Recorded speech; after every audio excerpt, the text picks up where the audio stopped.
जय हिंद साथियों, राधे राधे। यूजीसी क्या है?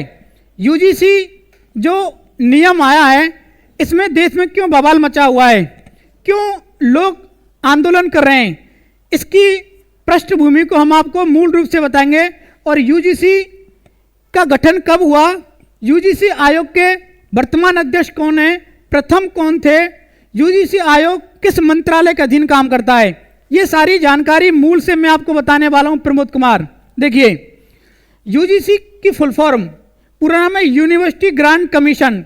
University grant commission model UK model से लिया गया है और इस मॉडल की सिफारिश सर्वप्रथम डॉक्टर सर्वपल्ली राधाकृष्णन ने की थी 1948 में।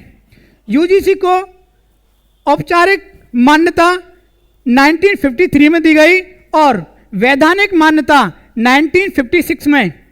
इसके साथ में जिस समय वैधानिक मान्यता दी गई थी, उस समय भारत के शिक्षा मंत्री डॉक्टर मौलाना अब्दुल कलाम आज़ाद थे और यूजीसी आयोग के प्रथम अध्यक्ष, यूजीसी आयोग के जो प्रथम अध्यक्ष थे वो थे शांति स्वरूप भटनागर।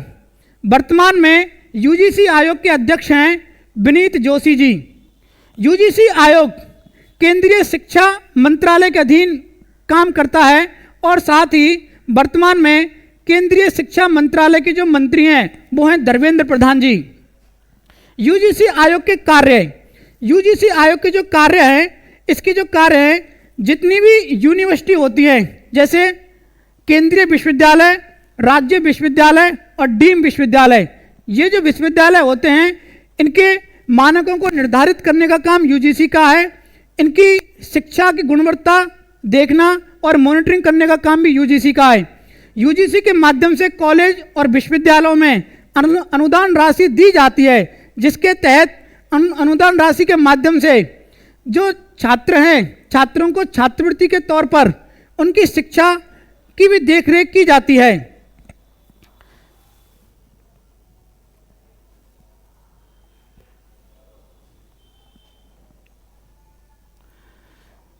यूजीसी की पृष्ठभूमि, यूजीसी क्यों विवादित है, यूजीसी का नियम क्यों ये लंबे समय से विवादित चल रहा है। 2012 में यूजीसी एक नियम लेकर आई थी।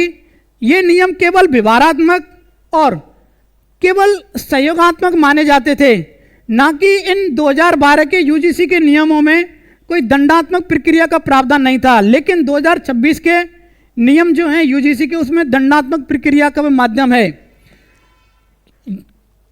इसका उद्देश्य, यूजीसी ने कॉलेज और विश्वविद्यालय में एससी, एसटी, ओबीसी छात्रों के साथ होने वाले जातिगत भेदभाव को रोकने के लिए यह नियम लागू किया गया है।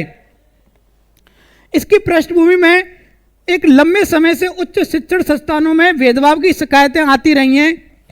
जैसे रोहित वेमुला कांड आत्महत्या कांड माना गया है, हैदराबाद यूनिवर्सिटी का है, और पायल तडवी 2019 में इन मामलों को मुद्देनजर रखते हुए यूजीसी ने 2026 का इक्वलिटी रेगुलेशन एक्ट लेकर के आई है।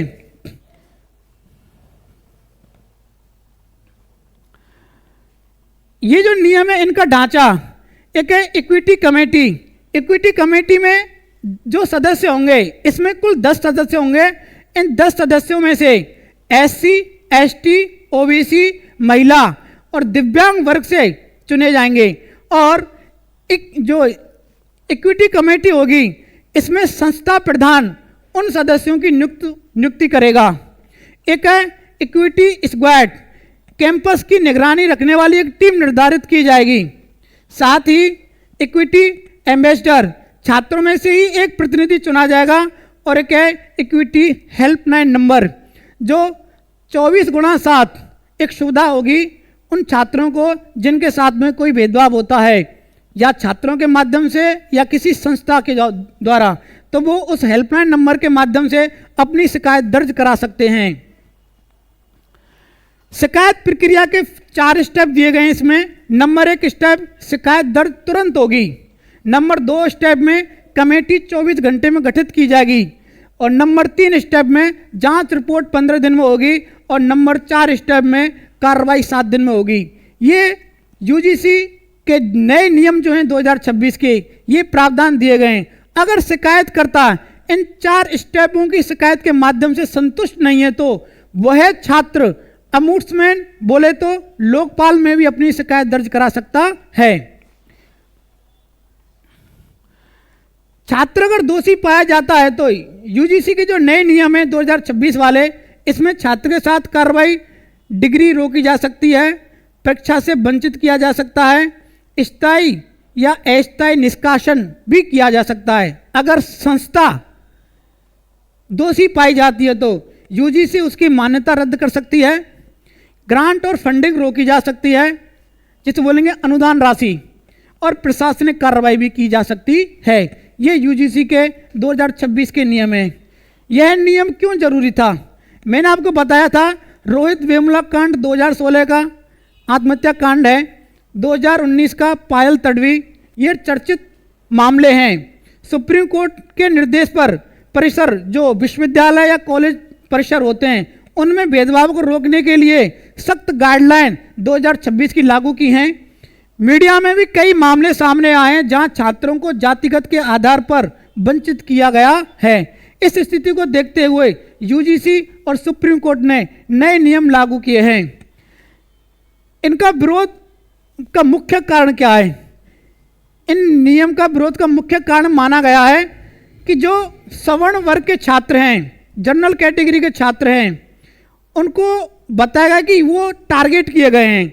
लेकिन छात्र तो छात्र होता है यूनिवर्सिटी में पढ़ने वाला, उसमें कैटेगरी के माध्यम से ये कहा गया कि जो जनरल कैटेगरी के छात्र होंगे उसके साथ में भेदभाव है। जनरल कैटेगरी के छात्रों के साथ भेदभाव है, उनकी सुरक्षा का प्रावधान स्पष्ट नहीं किया गया है। अगर एससी, एसटी, ओबीसी और जाति, लिंग, धर्म, जन्मस्थान, वंश और दिव्यांगता के आधार पर कोई छात्र किसी बच्चे के साथ में भेदभाव करता है तो ऐसी स्थिति में यह नियम लागू होंगे। साथ ही जनरल कैटेगरी को इसमें शामिल नहीं किया गया है, इसीलिए जनता या छात्र सभी आंदोलन करने को उतारू हैं। साथ ही इस नए कानून के दुरुपयोग की भी आशंका है जनरल कैटेगरी के विरुद्ध। अन्य कानूनों की तरह इसका दुरुपयोग की संभावना जताई गई है। कैंपस में विभाजन का डर, जो यूनिवर्सिटी या कॉलेज का कैंपस होगा उसमें छात्रों की गुटबाजी बढ़ सकती है, ये विशेषज्ञों का मानना है।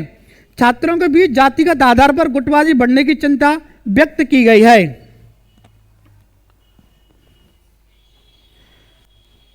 नियमों की आवश्यकता और संतुलन की जरूरत। भेदभाव एक गंभीर विषय रहा है, जो कि 2016 और 2019 के जो मामले हैं आत्महत्या कांड वाले।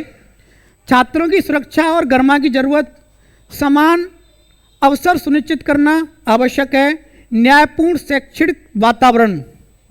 संतुलन की जरूरत, गलत उपयोग से बचाव की आवश्यकता कि कहीं ऐसा ना हो कि जनरल कैटेगरी के बच्चे अगर संख्या में कम हुए और वहाँ पर एससी, एसटी, ओबीसी वर्ग के छात्र ज़्यादा हुए तो उनके साथ में भी भेदभाव हो सकता है। इसकी कोई गारंटी नहीं दी गई है इस 2026 के नियम में, इसलिए जनरल कैटेगरी के लोग आंदोलन करने को उतारू हैं। सभी पक्षों का संरक्षण जरूरी है। कैंपस का सकारात्मक माहौल बनाए रखना, स्पष्ट दिशा निर्देश दिए जाने चाहिए। देखिए, मैं आपको बताना चाहता हूं कि यूजीसी 2026 का सबसे ज़्यादा विवाद उत्तर प्रदेश में हुआ है। उत्तर प्रदेश में अभी हाल ही में पीसीएस अधिकारी बरेली के मजिस्ट्रेट थे, उनका नाम है अलंकार अग्निहोत्री। उन्होंने अपने पद से इस्तीफा दिया है। ऐसा बताया जाता है कि उनकी मां एक बैंक कर्मचारी भी थी, उन्होंने भी आत्मसम्मान को बचाने के लिए ऐसे ही इस्तीफा दिया था। हिंदुस्तान का प्रत्येक नागरिक ऐसी समस्याओं का क्यों करता है बार बार फेस, जब हिंदुस्तान एक है और सेफ है। जय हिंद, जय भारत, धन्यवाद।